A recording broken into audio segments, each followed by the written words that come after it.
Internetda bitta moslik odamni hayron qoldiradi. Piramida kengligi 29919, yorug'lik tezligi 299792. Ko'zingiz raqamni ko'radi, miyangiz esa darrov xulosa qiladi. Demak, qadimgilar bilgan. Lekin shu daqiqada eng muhim savol tug'iladi. Bu moslik haqiqatdan ham qadimgi sirmi yo zamonaviy o'lchov va xaritalash natijasimi? Hozir hammasini oddiy sinovlar bilan bo'laklab tekshiramiz. Birinchi aldov shunda. Bittasi geografik kenglik, daraja. Ikkinchisi tezlik, metr soniya. Bular boshqa dunyo. Biri xarita, biri fizika. Raqamni yonma-yon qo'ysangiz o'xshaydi. Lekin bu bog'lanish degani emas. Ilmda bitta qoidani eslab qoling. Agar ikkita narsa turli o'lchovda bo'lsa, ularni teng deyishdan oldin aynan qaysi birliklarda va nega shu birliklarda solishtirilayotganini isbotlash kerak. Piramida bitta nuqta emas, ulkan inshoot. Qaysi nuqtasi piramida joyi hisoblanadi? Markazimi, cho'qqisimi, kirish joyimi, poydevorning burchagimi? Bitta nuqtani tanlasangiz raqam o'zgaradi. Shuning ustiga xarita tizimlari ham farq qiladi. Juda kichik farq ham 29, 97, 92 kabi chiroyli ko'rinishni buzadi yoki aksincha chiroyli qilib qo'yadi. Demak, moslikni baholashdan oldin nuqta aniq bo'lishi shart. Tarmoqlarda ko'pincha aynan 29.979.2458 beriladi. Chunki u yorug'lik tezligining boshidagi raqamlarni eslatadi. Full fact buni ochiq aytadi. Raqamni mos ko'rsatish uchun odatda biroz sozlash qilinadi. Qaysi nuqtani olish, necha raqamdan keyin to'xtash, qanday yaxlitlash. Mana shu mayda tanlovlar moslikni mo'jiza qilib ko'rsatadi. 299.792.458 raqami qadimgilar qoldirgan kod emas. Bu raqam xalqaro birliklar tizimida aniq belgilangan. 1983-yilda xalqaro qaror bilan metr shunday ta'riflangan. Yorug'lik vakuumda 1/299.792.450 soniyada bosib o'tadigan masofa. Shuning uchun yorug'lik tezligi xalqaro birliklar tizimida shunaqa bo'lib qolgan. Bu metrologiya tarixi. Nega 300 million emas degan savol tabiiy. Sababi oddiy. Metr birligi oldin ham mavjud edi. 1983-yilda metrni qayta ta'riflashganda eski metr bilan keskin farq chiqib ketmasin deb o'sha paytdagi eng aniq o'lchovlarga mos qiymat qotirib qo'yilgan.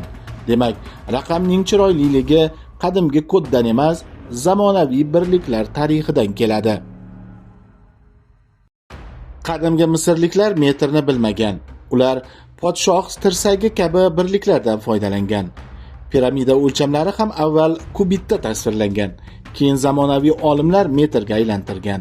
Demak, yorug'lik tezligi barobar metr soniya bilan moslik chiqishi uchun qadimgilar nafaqat tezlikni, balki aynan zamonaviy birliklarni va zamonaviy standartlarni bilishi kerak bo'lardi.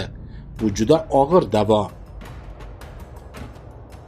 Bugungi piramida ilk kunidagi piramida emas. Tashqi qoplama toshlari yo'q. Cho'qqi qismi kamaygan. Poydevorda ham yeyilish bor. Britanika piramidaning dastlabki balandligini 147 metr, hozirgisini 137 metr deb qayd etadi. Shuning uchun aniq o'lchamdan sir chiqaryapti deyishdan oldin o'lchamning o'zi qanchalik aniq ekanini tan olish kerak. Internet koordinatani Google xaritadan oladi.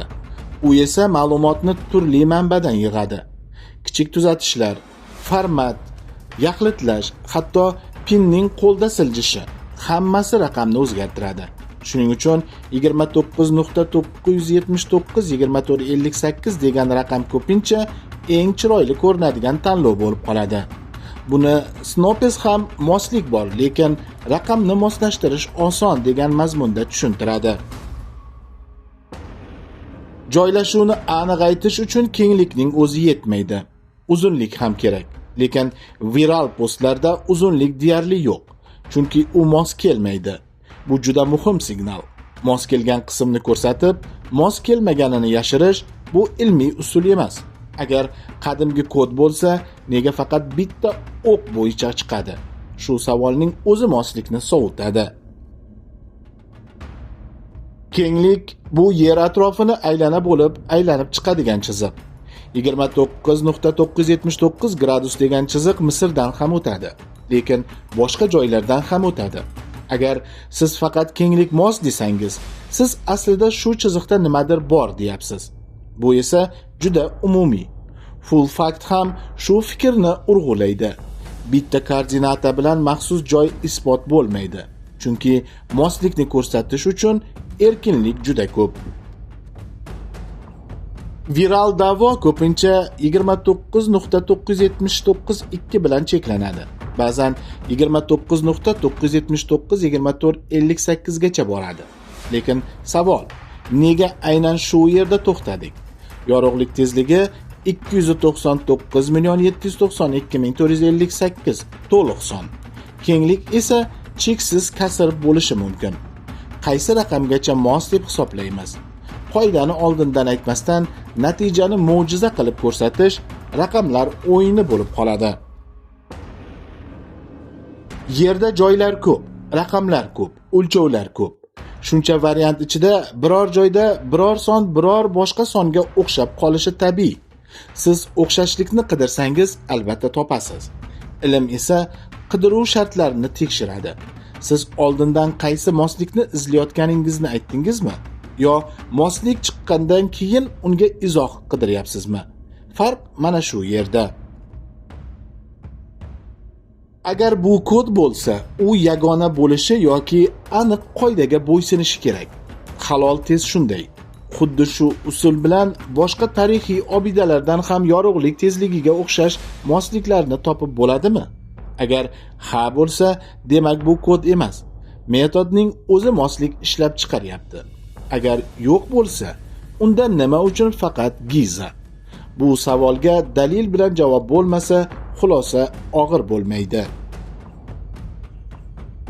Mistika qilmasdan ham piramida hayratlanarli. U tarixdagi eng ulkan inshootlardan biri bo'lgan. Dastlabki balandligi taxminan 147 metr atrofida. Uning poydevori ham juda katta. Britanika shu raqamlarni aniq beradi. Qadimgi muhandislikning o'zi yetarlicha sir.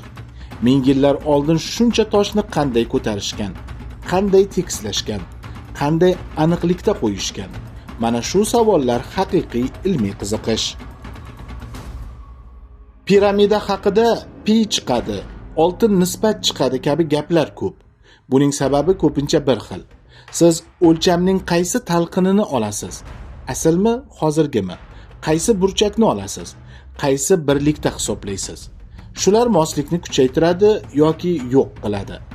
Geometriyada katta inshootlardan chiroyli nisbat topish oson, chunki kombinatsiya ko'p. Chiroyli nisbat topildi degani ataylab kod qo'yilgan degani emas. Juda oddiy misol. Devorga o'q uzasiz. Keyin o'q tekkan joyning atrofini aylana qilib chizasiz va nishon o'rtasi deysiz. Raqamlar bilan ham shunaqa bo'ladi. Avval moslikni topasiz, keyin nega shunday deb hikoya to'qiysiz. Ilmiy yo'l esa teskari. Avval qoidani aytasiz, keyin natija chiqadimi yo'qmi ko'rasiz. Viral postlar ko'pincha aynan shu nishonni keyin chizish usulida ishlaydi. Full fact va Snopes kabi manbalar umumiy bir fikrga keladi. Raqamlar o'xshashligi bor, lekin bu qadimgilar yorug'lik tezligini bilganini ko'rsatmaydi. Aksincha, raqamni mos ko'rsatish uchun koordinata, format va yaxlitlash bilan o'ynash mumkin. Eng muhimi dalil tushunchasi. Dalil degani boshqalar ham xuddi shunday usulda tekshirib ko'rsa, bir xil natijaga kelishi kerak. Bu mavzuni har kim tekshira oladigan 3 ta qadam bor. Birinchisi, piramidaning qaysi nuqtasini olayotganingizni aniq ayting.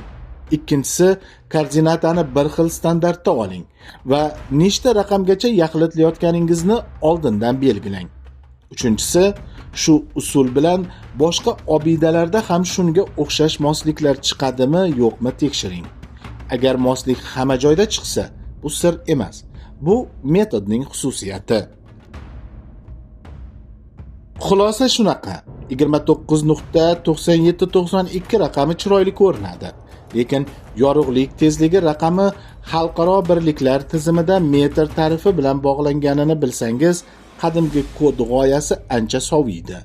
Piramida esa baribir sirli, lekin sir raqamlarda emas, qadimgi muhandislikning o'zida. Qo'shimcha materiallar va kengaytirilgan izohlar faqat Telegram kanalimizda.